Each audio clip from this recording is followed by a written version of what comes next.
On behalf of the Mason Schools Foundation and a lot of us that you might see here in a black t-shirt with the big Mason Schools Foundation logo on it tonight, we are honored to be here and to have been a little bit of the catalyst to get this project going many years ago.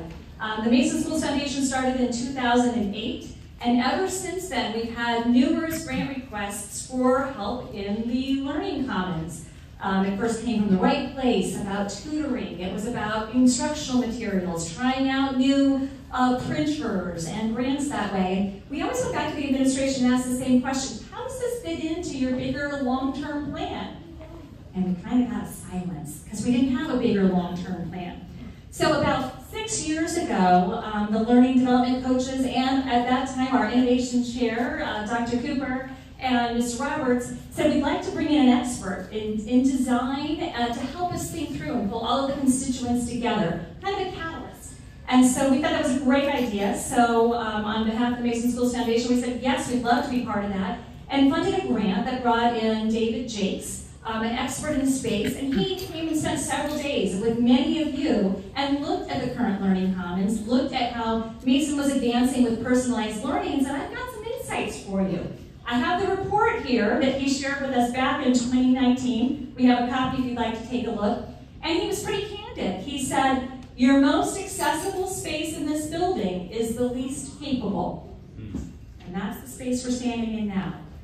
What an evolution 5 years later. He wanted us and challenged us to shift from an access to information platform to access to capability, capacity. I think this space certainly delivers that. He gave us 5 key principles to think about in designing this space.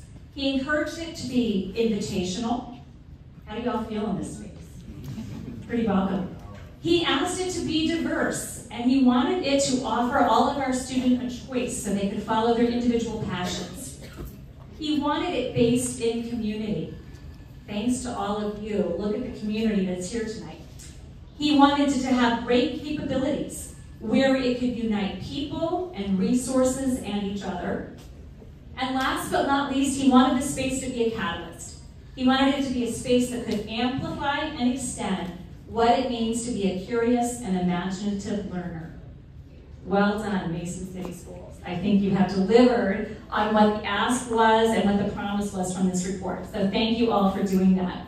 I'll put in one plug for the Mason Schools Foundation. Our fall fundraiser is off and running, and our board members will be here with information if you would like to join us in funding other projects like this. The Mason Schools Foundation is an all-volunteer organization funding things in grades K through 12. So welcome all of you to this innovative space. We're proud to be a small part of it.